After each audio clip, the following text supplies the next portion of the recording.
As above, so below. One of my favorite quotes that's super powerful. Because you can't fix the mind if the body's in pain. And you can't fix the body if the mind is negative. In other words, the body believes the mind is God. So for the men out there, just know you can't bag that girl if your confidence ain't up, bruh.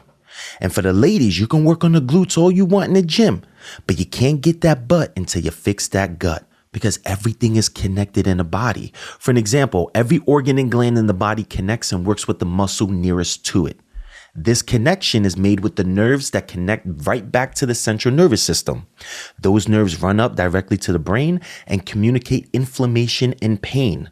But it also communicates with the emotional brain, aka the limbic brain. Now, whenever there's inflammation within an organ, the muscle nearest to it will stop working. Why? Because the muscle receives inflammation as pain, and pain completely inhibits the muscles from working. So instead of the brain sending blood flow evenly between the organs, glands, and muscles, it will start to sacrifice blood flow from the muscles to redirect it to the organs and glands instead. But why does the body do this? Why does the brain and central nervous system reroute the blood flow? Because the brain perceives our organs and glands as more important than it does our muscles when it comes to survival. Here's a great way to bring this example to life. I want you to think about the last time you ate something you were intolerant to. Think about a time when you ate something that it was hard for you to digest, assimilate, or eliminate. What happens to your stomach? It got bloated, right? Or ladies, think about when it's that time of the month. What happens to the lower part of your belly? It gets pouchy, right? Now think about working out with this bloated or pouchy stomach. Is it easier or is it harder to work out with this inflamed belly? It's harder, right? Why? Because you're not able to use your core muscles while training, which means all the muscles around the pelvis will compensate during your training session. And guess what area of the body suffers the most in this situation? The back. Now the rest of the muscular system has to compensate from there to keep you standing and sitting straight. That's when all the muscles around the hip become tight and start pulling the pelvis either forward or backward. Now you're going to have back pain, hip pain, knee pain, feet pain, or even pain in your neck. Now imagine going and trying to get this pain fixed, not knowing that the root cause is coming from your pelvis. And this is just one example of what it looks like when you stop treating the symptoms and you get to the root cause. It's similar to coming across a spider's web and pulling on one of the corners, right? As soon as you pull on one of the corners of that web, what happens to the rest of the web? It gets messed up, right? Now imagine focusing on just trying to fix all the other corners that were affected from you pulling on that one corner and not actually getting to the corner that was pulled on to fix the whole situation. How annoying would that be if you spend all your time, all your energy trying to fix that problem, only to find out that you were putting duct tape over the symptoms and never getting to the root causes of it? Not cool, right? Well, today, I'm going to show you the full process of how a simple muscle imbalance can be rooted from something deeper. Then I'm going to go from how this simple muscle imbalance can show me everything that's going on emotionally and subconsciously with a person. And as I go through this, I want you to sit back and take notes because I'm very confident you're going to fall into one of these two groups that I break down today. Okay? Let's say a person contacts me for coaching because they have back pain. Most people assume the first thing I'm going to do is focus on the back itself, but it's not. In fact, the first thing I'm going to be looking for is digestive issues. Then I'm checking to see if they struggle with tight hips. Then I want to know which hip is tighter. And if it's their left hip that's tighter, then I already know that their back pain is going to be on the lower left side. But guess what else I'm going to assume? I'm going to assume that there's issues with their colon. That's when I'm going to ask the client, do you struggle with constipation or IBS? Now, let's say that their right hip was the tighter hip. Then I already know that their back pain is going to be on the lower right side of their body. Then I'm going to assume that they have issues with their small intestines. So that's when I want to see if the client is having undigested food particles in their poop. Now, if their tightness and inflammation is coming from the lower to middle section of their belly, then I'm looking for something completely different. I'm looking for PCOS or some type of issues with their ovaries if they're a woman. And if they're a man, then I'm looking for problems with their prostate. Now, why do you think I'm looking at all these different things outside of their back pain? Do you think I'm looking at these things because I'm some type of freak? Nah, bruh. I'm going deep with them because I already know that their back pain is a symptom of a deeper problem. Unless, of course, they were in an accident or they had some type of physical contact towards their back. But that's only something I see in about 10% of my clients. The other 90% of my clients experience back pain due to an imbalance in something I termed the 5 layers of energy. The 5 layers of energy are the nervous system, the organs and glands, the muscular system, the emotional system, and the subconscious mind. And guess what? These 5 layers of energy are very similar to that web that I mentioned in the beginning of this podcast episode. Because when one of these layers of energy gets out of balance, eventually all of them become out of balance. Now, let me show you how deep this goes. I showed you the organs and glands in the muscular system. I'm going to tap into the emotional and the subconscious now. Watch. The people who have digestive issues will also struggle with low confidence and self-esteem. And over time, they will subconsciously turn into what psychologists call the people pleaser archetype. These people will have a tough time making decisions on their own. And whenever they do make a decision, they're quick to look for confirmation before they go through with it. And if you go deeper with them, you will find most of their emotional and subconscious problems are rooted from things that happen between the ages of 14 to 21 years old. Then, if you were to look at their blood work, you will find most of them have imbalances with things like their cholesterol, vitamin D, and elevated liver enzymes. But some of them might have problems with their gallbladder, blood pressure, and stomach ulcers. Now, the people who have reproductive issues will have something totally different. These people emotionally will struggle with guilt and shame. And over time, they will subconsciously turn into what I like to call the shielded archetype, or what is known as the masked self. These individuals have a hard time trusting people. And if you didn't know anything about them, you might assume that they're nasty people because they're known to have that rest and be face. But the truth is, if you get to know them and if you earn their trust, these people are some of the most loyal people that you will ever meet in your life. But their emotional and subconscious imbalances are rooted from things that happen from the ages of 8 to 14 years old. And the reason why they walk around with this serious face all the time is because most of them experienced some type of sexual or physical abuse when they were younger. So that rest and be face becomes a part of their soul's uniform whenever they're around people who are not in their main circle. But listen to this. The color red is one of their main colors of their uniform. I'm telling you that right now. I'm talking about red hair, red nails, a red car. And if they can't get the car in red, look inside the car. Look in the interior part of their car. It's going to be red. These people love the color red. And most of them don't even know that that's connected to everything I'm telling you because they never made the connections because nobody taught them the connections.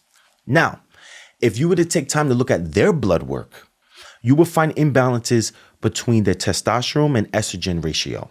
Then you might find low levels of iron and problems with their thyroid gland and hormones.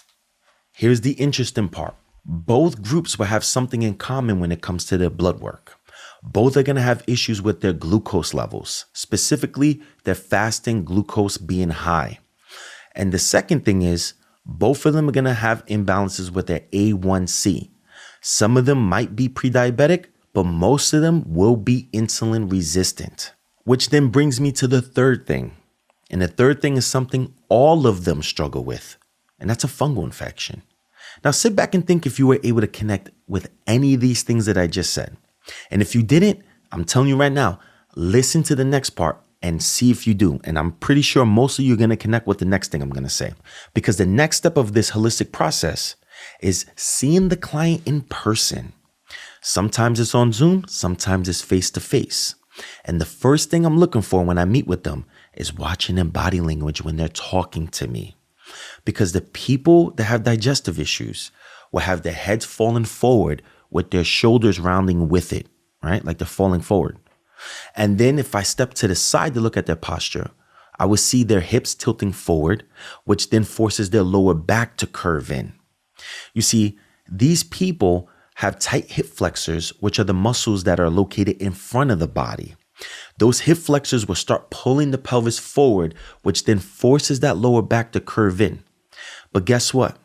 The rest of the body will have to compensate. Their knees will start to internally rotate. That internal rotation of the knee causes their feet to have to internally rotate too. And we call that pronation of the foot.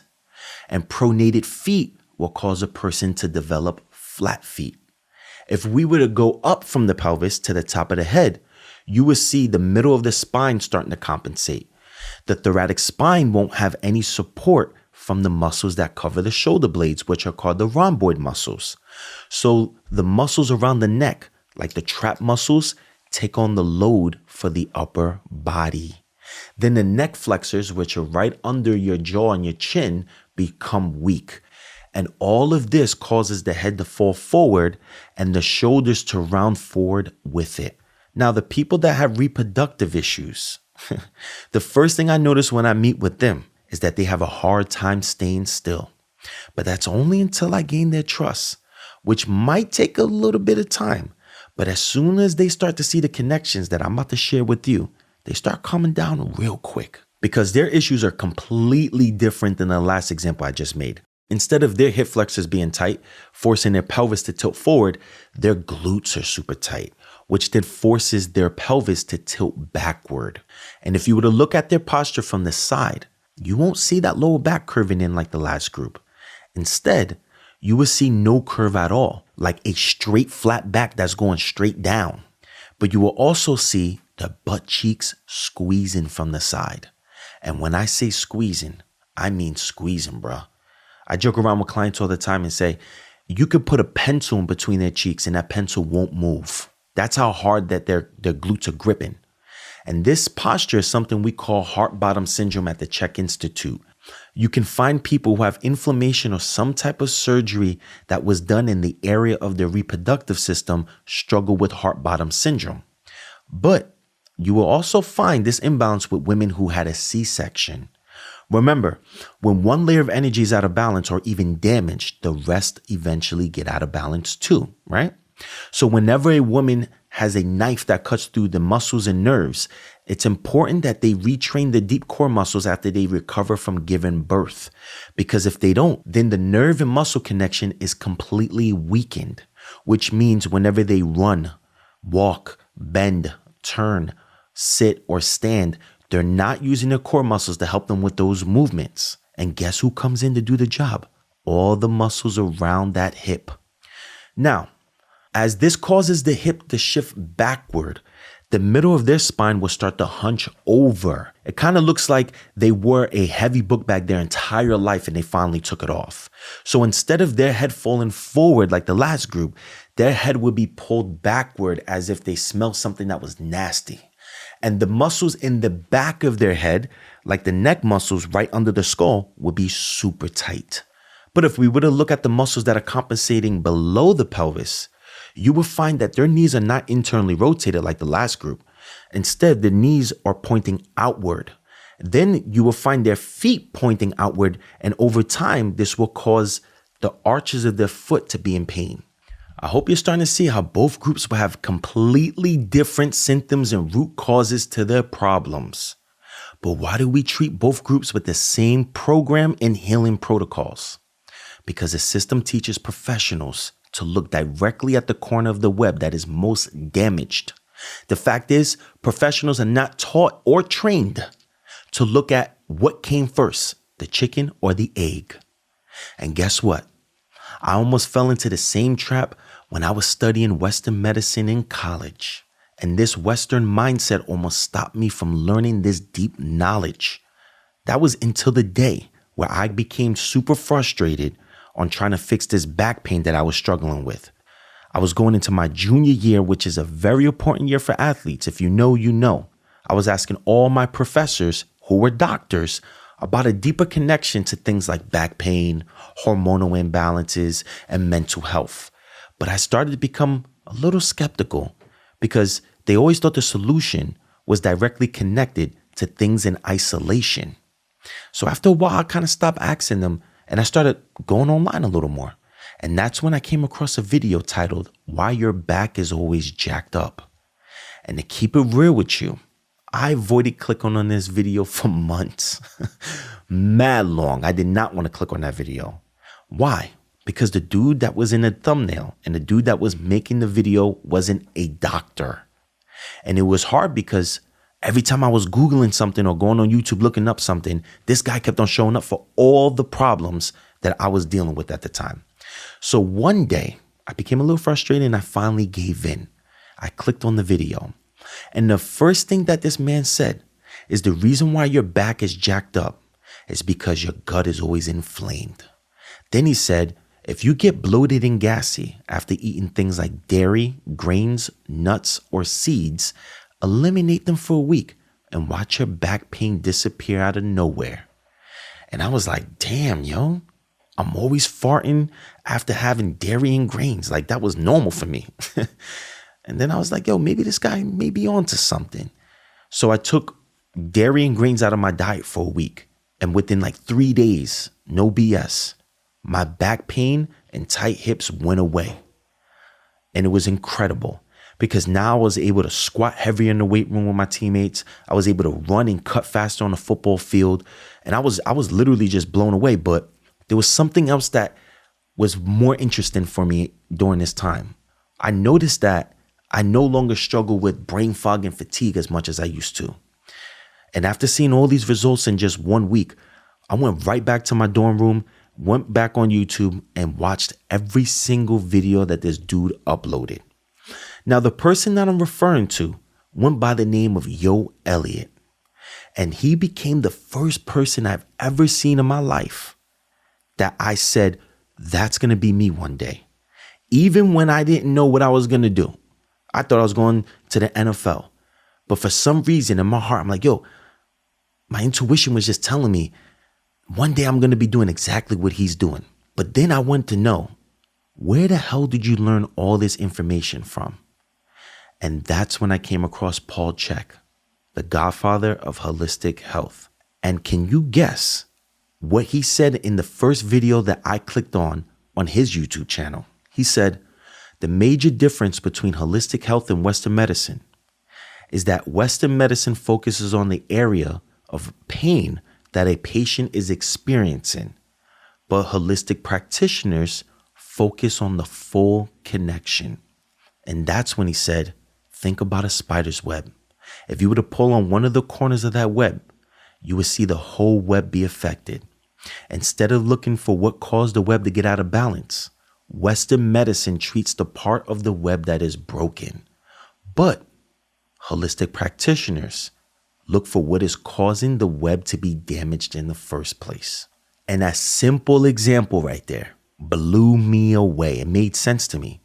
And at that moment, that's when I decided I'm not going to grad school and I'm going to go and study holistic health right after I graduate.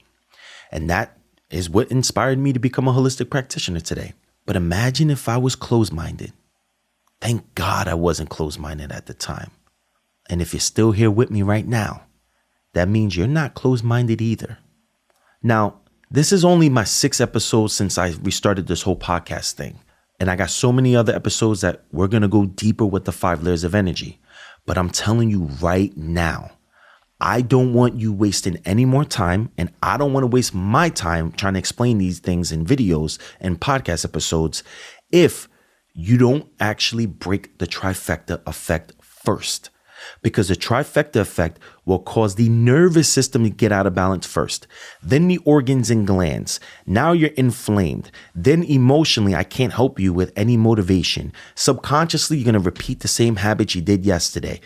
So it becomes impossible to fix the 5 layers of energy if you do not work on the trifecta effect first.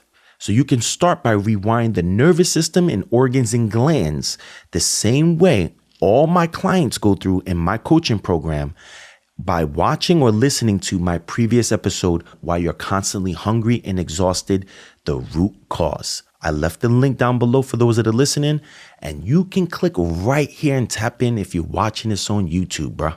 And remember one thing, it's always a great day to be you. Peace.